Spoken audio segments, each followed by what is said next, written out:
It's based on a book by Margaret Atwood, Handmaid's Tale, written in 1985, and it's about a dystopian, futuristic sort of society.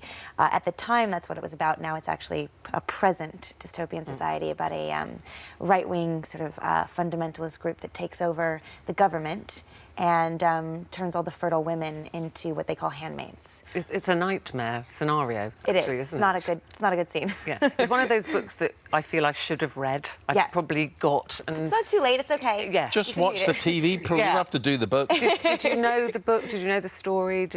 Had you read the book before? Years ago, but now I feel like I know the book so well. I've read it 9 million times. I feel like I hadn't ever read it before. It's my favorite book now, obviously. You met Margaret Atwood. Yeah. She was part of several this, times. very involved in this. Yeah. What did she tell you about why she wrote that, what your character should be, or did she let you work that out for yourself? You know, I sort of tried to ask her some really dumb interview questions, you know, that were terrible, and got some answers, but really I discovered that it was all in the book. Everything I needed to know, you know, was all in there. It was my Bible, so to speak. It was really helpful for me. So the women, yourself included, you are kind of like breeding machines. Yeah. So you're the only fertile women available. Yeah. And you're sent round to various couples. To barren couples, yeah, exactly. There's a huge breed for them. Yes. But it's contemporary times we're talking about. It's not the future, it's not the past. Yeah, so 1985, it was 30 years in the future. Yeah. You know, now 32 years later, it's now. Yeah. Well, I'm thankful she didn't get it right. I know, not quite.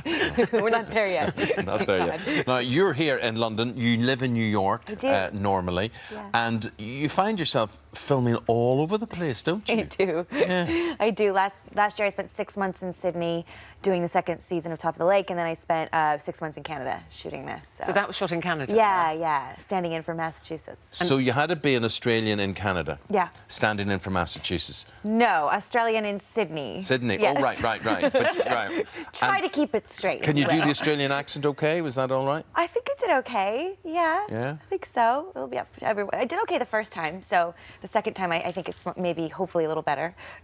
And Top of the Lake, is Nicole Kidman's in this season? Because there's been a big gap, hasn't there? We've got like 4 years. But Elisabeth, you choose your work well, don't Thank you? you. You've done very well. West Wing, Mad Men, this, which is getting rave reviews as well. Yeah, I really try to. That's the most important thing to me, is good writing. And I've had the great fortune of working with some incredible writers, you know, starting with Aaron Sorkin.